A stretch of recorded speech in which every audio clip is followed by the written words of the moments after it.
आज हमारा यहाँ एकत्रित होने का मकसद आगामी 1 अक्टूबर को हरियाणा प्रदेश की असेंबली के जो चुनाव आपके बीच में आने जा रहे हैं, इसी चुनाव के सिलसिले में आपके सहयोग और समर्थन के लिए, आपके प्यार, आशीर्वाद और वोट के लिए आपके बीच में हाजिर हुए। इस चुनाव पर कैसे विजय श्री प्राप्त की जाए, कैसे मिलकर के हमें संघर्ष करना है, कैसे मिलकर के इस लड़ाई को विजय श्री में बदलना है, इस सारे इश्यूज़ को लेकर के विचार विमर्श करने के लिए हम यहाँ एकत्रित हुए हैं। मेरे से पूर्व वक्ताओं ने, पार्टी के वरिष्ठ साथियों ने बड़े विस्तार से सारी बातों का उल्लेख आपके बीच में किया है। वहीं आपके प्रत्याशी, आपके भावी विधायक भाई राजदीप ने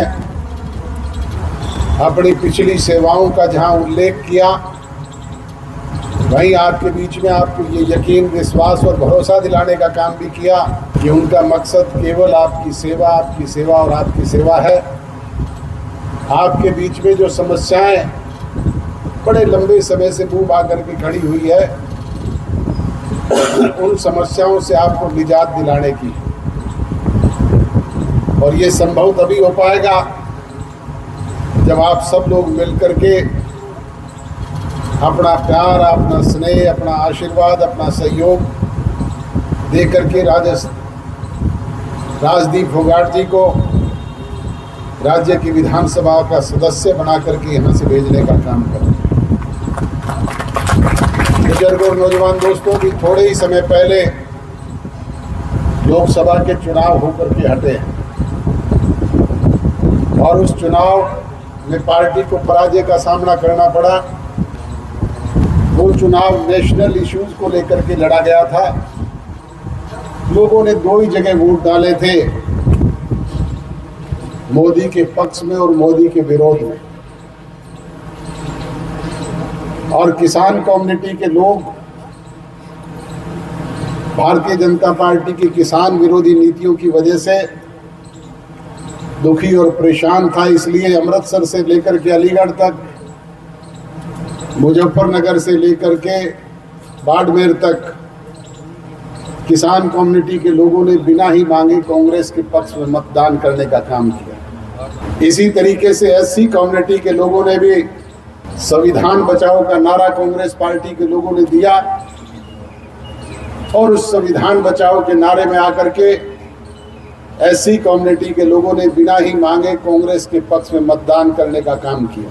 इसी तरीके से माइनॉरिटी के लोगों ने भी बिना ही मांगे कांग्रेस को वोट दिया, जिसका खामियाजा हमें भी भुगतना पड़ा। परंतु अब हरियाणा प्रदेश की असेंबली का चुनाव स्थानीय मुद्दों को लेकर के लड़ा जाएगा। राज्य के, प्रदेश के हित के मुद्दे ध्यान में रख करके ये चुनाव है और इसके बारे में राजदीप ने बड़े विस्तार से आप लोगों के बीच में बताया है। कल ही दिल्ली में हमारा आज़ाद समाज पार्टी काशीराम जी के, चंद्रशेखर जी आज़ाद के साथ एक समझौता हुआ है। हमने मिलकर के लड़ने का निर्णय किया है। आज़ाद समाज पार्टी काशीराम जी की विचारधारा पर चलने वाला राजनीतिक दल है।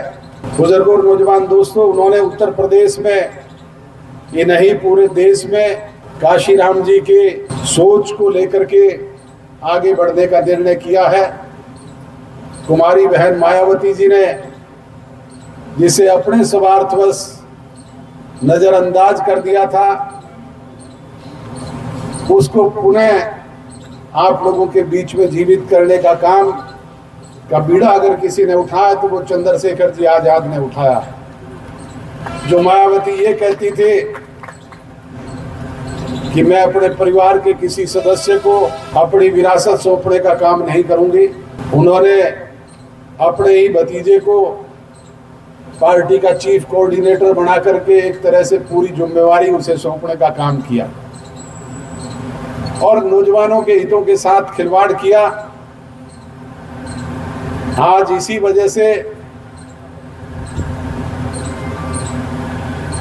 दलित का, पिछड़े का, कमेरे का जो नौजवान था, इसे बीएसपी से एक आस और उम्मीद थी, वो निराशा में तब्दील हुई और उन्होंने एक होनहार नौजवान चंद्रशेखर आजाद को आगे करके उस लड़ाई को लड़ने का निर्णय किया।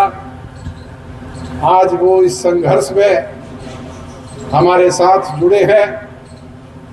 मैं उम्मीद करता हूं कि जो सौपन स्वर्गीय चौधरी देवीलाल जी ने और स्वर्गीय काशीराम जी ने देखे थे, अब हरियाणा प्रदेश में हम मिलकर के उसे फलीभूत करने का काम ही नहीं करेंगे, पूरे देश में उस लड़ाई को लड़ने का काम करेंगे।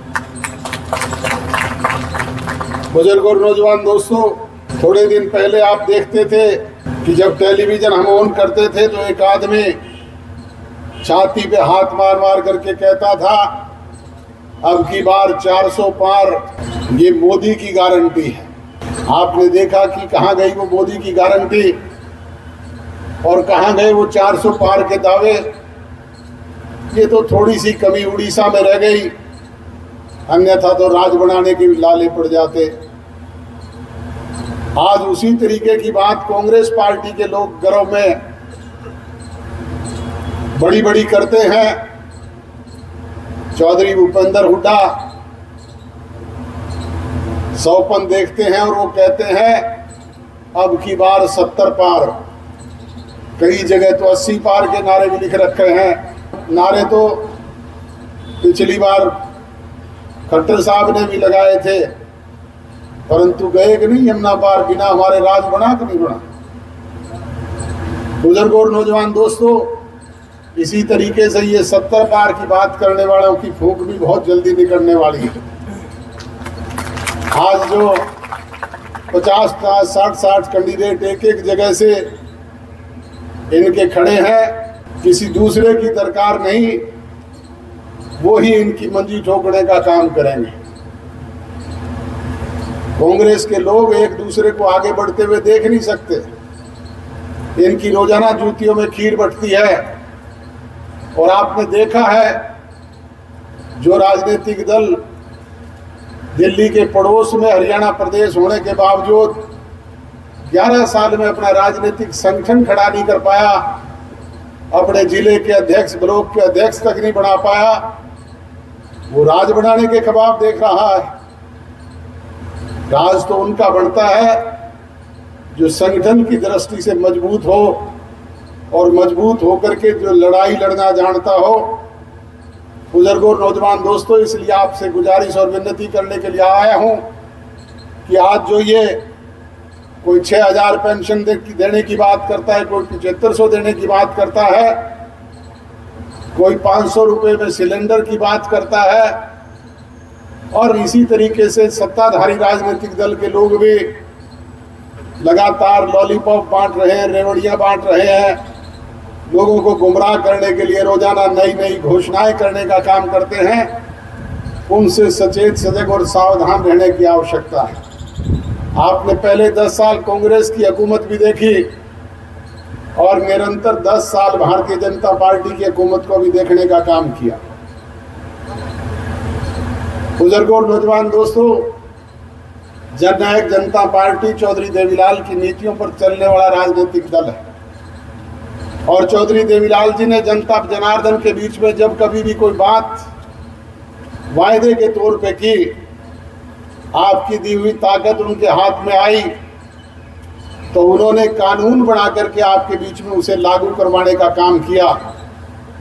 चाहे वो काम के बदले अनाज की योजना थी, चाहे वो मैचिंग ग्रांट शुरू करने की बात थी, चाहे वो गांव-गांव में हरिजन और बैकवर्ड की चौपाल बनाने की योजना थी, चाहे वो किसान के ट्रैक्टर को गड्ढा डिक्लेयर करने की बात थी, चाहे वो साइकिल और रेडियो के टोकन टैक्स खत्म करने की बात थी, चाहे पंच परमेश्वर के प्याले हुक्के में जलने वाले तंबाकू पे लगे टैक्स को हटाने की बात थी, चाहे वो गरीब कन्या की शादी पर कन्यादान देने का मामला था, चाहे वो सड़क और नहर के किनारे लगे दरख्तों का आधा हिस्सा किसान को देकर के उसकी फसल का मुआवजा देने की बात थी, चाहे वो ओलावृष्टि से, बाढ़ से तबाह और बर्बाद हो गई फसल का मुआवजा किसान को देने की बात थी, चाहे वो घुमंतु जाति के बच्चों को स्कूल जाने पर रोजाना 1 रुपया देकर के प्रोत्साहित करने की बात थी, चाहे वो 100 रुपये मासिक पेंशन देकर के बुजुर्गों का सम्मान बढ़ाने की बात थी, चाहे 10,000 तक के सहकारी बैंकों के कर्जे माफ करने का मामला था। इस तरह की अनेक बुनियादी बातें बाकायदा कानून बना करके आपके बीच में लागू की, जिसका फायदा आज भी देश और प्रदेश के लोग उठा रहे हैं। उन्हीं के नक्शे कदम पर चलने वाली जननायक जनता पार्टी ने अपने चुनाव घोषणा पत्र के जरिए जो वायदे आपसे किए थे, आपकी दी हुई ताकत हमारे हाथ में थी, हम सत्ता में भागीदार हुए, चाहे वो 20% के हिस्सेदार थे, परंतु विपरीत परिस्थितियों में संघर्ष करके उन बातों को भी आपके बीच में कानून बनवा करके लागू करने का काम किया। चाहे वो प्राइवेट सेक्टर में रोजगार का अधिकार 75% का कानून बनवा करके हरियाणा प्रदेश की असेंबली में बिल पारित करवाने का काम किया, चाहे वो माताओं और बहनों को 50% पंचायती राज संस्थानों में हिस्सेदारी देने का मामला था, जिसकी बदौलत आज दूसरी पंचायत की हमारी प्रमुख हमारी माता और बहन है, हर दूसरी ब्लॉक समिति की अध्यक्ष हमारी माता और बहन है, हर जिला प्रमुख दूसरे जिले में आज हमारी माता और बहन है। इसका आपके सामने जीता जागता उदाहरण है। इसी तरीके से 33% महिलाओं को राशन डिपो में आरक्षण देने की बात थी, उसे कानून बना करके लागू किया। हमारा बैकवर्ड क्लासेस का समाज जो लगातार उपेक्षित था, उसे 8% आरक्षण दे करके पंचायती राज संस्थानों में उसकी भागीदारी तय निश्चित करने का मामला था। चाहे वो स्कूल और कॉलेज जाने पर हमारी बच्चियों को फ्री बस पास जैसी सुविधाएं देने की बात थी,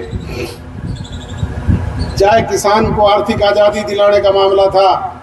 रहबरे आजम दीन बंधु स्वर्गीय सर छोटूराम, चौधरी चरण सिंह, चौधरी देवीलाल जी, सरदार प्रकाश सिंह बादल सरीखे बहुत बड़े बड़े किसान नेता इस देश में पैदा हुए, जिन्होंने किसान की भलाई के लिए अनेक कदम उठाए। परंतु आर्थिक आज़ादी अगर किसी ने दिलवाई तो वो आपके अजीज दुष्यंत चौटाला ने हरियाणा प्रदेश में 14 फसलें एमएसपी प्राइस पर खरीद करने का काम ही नहीं किया, बल्कि जहां ये प्रचार किया जाता था कि मंडियां खत्म कर दी जाएगी, आपके मंडी और परचेज सेंटर बनवा करके दाना दाना आपका खरीद करके 72 घंटे के अंदर आपके खाते में सीधे तौर पे भुगतान करवाने का काम किया। बुजुर्गों और नौजवान दोस्तों, कहने का अभिप्राय यही है कि जो बातें आपसे कही उसे पूरा किया। एक टीस हमारे मन में है कि हम 5100 रुपये बुजुर्गों को पेंशन नहीं दे पाए, परंतु आज हरियाणा एकमात्र ऐसा प्रदेश है जहां 3000 रुपये मासिक पेंशन मिलती है। भारतीय जनता पार्टी की सरकार तो आज भी 16 और प्रदेशों में है, कहीं भी 1500 से ज़्यादा नहीं मिलती। कांग्रेस की भी बहुत प्रदेशों में हुकूमत है, कहीं भी 1500 से ज़्यादा एक पाई नहीं मिलती। आज भूपेंद्र हुड्डा 6000 करने की बात करते हैं। मैं उनसे पूछना चाहूँगा कि जब मुख्यमंत्री थे तब तो सिर्फ 250 रुपये बढ़ाए थे 10 साल में, आज 6000 कहाँ से देने की बात कर रहे हो? सिर्फ झूठ बोल करके लोगों को गुमराह करते हैं। करता वही है जिसके करने की नीयत हो। कहते हैं ना, नरवरगढ़ तो वही जाएगा जिसे नरवरगढ़ जाने की बाढ़ है। तो बुजुर्ग और नौजवान दोस्तों, आज जरूरत है ये झूठे लुभावने नारे दे करके तरह तरह से बरगलाने वाले लोगों से सचेत सजग और सावधान होकर के अपने हिमायती को पहचानने की और अपने बीच से ऐसे होनहार साथी जो सदैव आपके दुख सुख में आपके भागीदार रहे हैं, इन्हें चुन करके भेजने की यही विनती और निवेदन करने के लिए आपके बीच में आया था। आपने मेरी बात सुने, यहाँ पहुँच करके जो इस मीटिंग को आपने जनसभा में तब्दील करने का काम किया, इससे ये साबित होता है कि आपने निर्णय कर लिया है, मन बना लिया है, और 4 तारीख को जब चुनाव परिणाम आएगा तो पहली सीट हरियाणा प्रदेश में दादरी की राजदीप फोगाट के खाते में लिखी जाएगी। आप सबका बहुत बहुत धन्यवाद। जय हिंद।